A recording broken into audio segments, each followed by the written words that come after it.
Hi folks, this video is all about truth tables for BOOL.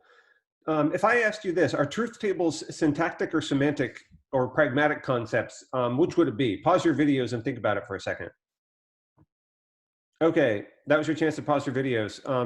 Well, you should know they're not pragmatic because I told you in the last video we're not going to deal with pragmatics in this course. So they're either syntactic or semantic. But since they are talking about the concept of truth, you should have known that they're semantic, because you can't talk about the truth or falsity of the sentence unless the sentence means something, unless it has some kind of meaning. So that's why truth tables are semantic objects. So for example, how do we make sure that the symbol, the ampersand, means and? Because we say a sentence of the form with and in it is true just in case the two input sentences, the atomic sentences, are true, and it's false otherwise. This in a sense is the meaning of the word and. It just is true or false in these patterns depending upon what the input sentences are. Now these things in red, we're going to call these things truth functions. And I just want to remind you, sometimes function sounds like a scary word if you're math phobic. Let me just remind you what functions are, because they shouldn't be scary at all, and we're going to talk about them a lot in this class. A function is just a kind of association or connection between things. So the function +1, that, functions in math are often written with this nomenclature like f of x, where x is the input thing, and then f of x refers to the output thing. The function itself can mean two things. You can mean an instance of it, like when I say f of x, or it can mean this whole association between these input values and these output values. Like if this is a function, the +1 function, the successor function on the natural numbers, it takes an input. Like if I put 0 in for the x place, then what this spits out, the output, is the number 1, because 0 + 1 is 1. And if I put the number 1 in there, then what this spits out is the number 2. So there's a kind of association between 0 maps to the number 1, 1 maps to the number 2, 2 maps to the number 3. And when I talk about the function, I could just mean one instance of this, like 0 + 1 = 1. Or I could mean this whole association, this entire picture, where all of these are associated with something over there. That's also what is meant by the function. So just think of functions as input-output devices. They're things where you stick something in and then they spit something else out. However, there's one really important restriction about functions, which you have to remember from your math days. So take a look at this. One of these is a problem. There's a problem with this. This is not a function. I want to see if you can tell me exactly why. So pause your videos and tell me really specifically why this is not a function. Okay, that was your chance to pause your videos. Is it a problem that H and J both have arrows pointing to the number 4? No, it's not. That's totally fine. Here's the problem, that I is pointing to the number 1 and the number 2. That is why this is not a function, because the essential restriction on functions is everything you put in the input machine. Like when I go back here, when I put something in this input, it has to give me one unique, exactly one output. That's the restriction for a function. That means there's absolutely no ambiguity. Every one of these draws to something specific over here. So there can't be a question. If I input 1, it could give me 1, or it could give me, or excuse me, when I input I, it could map me to 1 and 2, or 1 or 2. That's impossible. A function has to just map to something unique. It's okay if multiple numbers map to the same output. What you cannot have is one input mapping to multiple outputs. Okay, now functions don't have to be unary. See, the functions we were looking at before, those letters just map onto some number. But here, what's the input here? This input is actually two separate numbers, because you see there's two variables here. There's two gaps where I have to input stuff. So the addition function, the plus function, takes two numbers in, and then it outputs the sum. So if I put in the numbers 2 and 3, that gives me 5. If I put in 1 and 4, it gives me 5. It's okay that multiple inputs map to the same output. But notice, if I input 1 and 4, that can't lead to two different sums. We all know that leads to one unique sum, the number 5. So that's why this really is a function.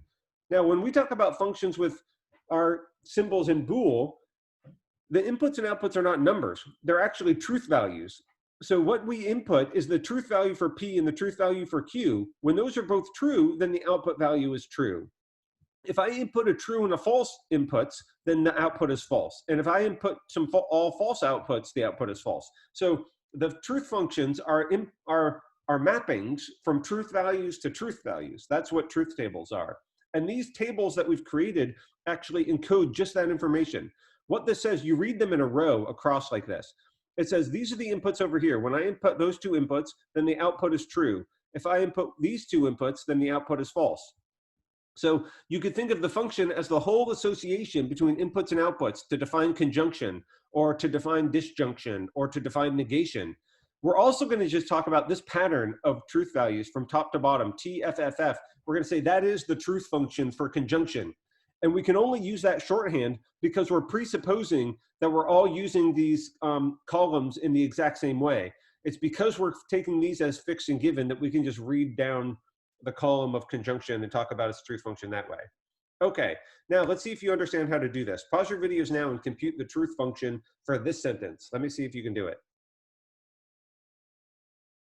Okay, that was your chance to pause your videos. You really do need to practice this.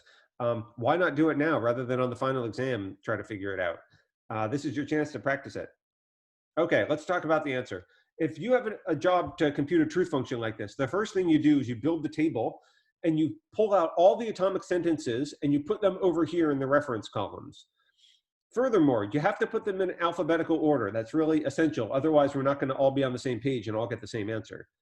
Next, what you do is you fill in the truth values for the atomic sentences. Every atomic sentence can be true or false. And you have to do it in a particular pattern, which we call canonical form. So the one that's furthest to the right here, this alternates TF, TF. If there's another column over here next to it on the left, then this alternates in pairs, TT, FF, TT, FF. If there was a third one over here, then this would be 4 T's and 4 F's. And then if there's another one over here, it would be 8 T's and 8 F's. It just keeps increasing by the power of 2 each time. That's canonical form. Now, how do we start computing this thing? Because the goal is to compute the truth function of this. This stuff in red is just given. What do we do first? What you can do if you find this helpful is you can repeat the value of P and the value of Q. Once you get used to these, you can just skip that step. But I think this is a helpful thing to do as you get started. Now, once we have those internal values, we can start working our way out by computing the next steps. You see, if Q is true, I can compute the negation of Q now because I know the value of Q. So in order to compute the negation of Q, I just invert the T's to F's and the F's to T's. I'm just using that definition of negation's truth function in order to compute this one here. Now that I have this negation, see, look at this disjunction here. This disjunction works on P and it works on the not Q. So I can now compute the operation of disjunction using these two as my inputs. So this column and this column now determine this. See, when is an or sentence false? It's false just in case both inputs are false. That's why it's false here, but it's true otherwise. If there's any T on the input, then the or is true. Now, once I have that value, where does this negation come in? This negation is negating that or sentence. So now I can use this or column to compute this negation, and I just invert the values of the or. When you compute truth functions, you have to work from the inside out. That's how these work. I could not have just started with this negation and tried to compute it because it is working on this disjunction. If I didn't have the disjunction's values, I couldn't work on the negation's values of it. So you always start from the inside out. To put it another way, remember the terminology of narrow scope and wide scope. You always compute the narrow scope connectives first because those are the ones operating just on atomic sentences, and you know the atomic sentences values. That's the whole point of the reference columns. So you always compute truth functions from the inside out. You do the same thing in math, by the way, so this should be perfectly familiar from algebra. And what is the truth function of this sentence? Because I said compute the truth function of the sentence. The truth function of the sentence is the truth function of its main connective. So this is the main connective. That's why this is the actual truth function, and that's the answer. Okay, thanks.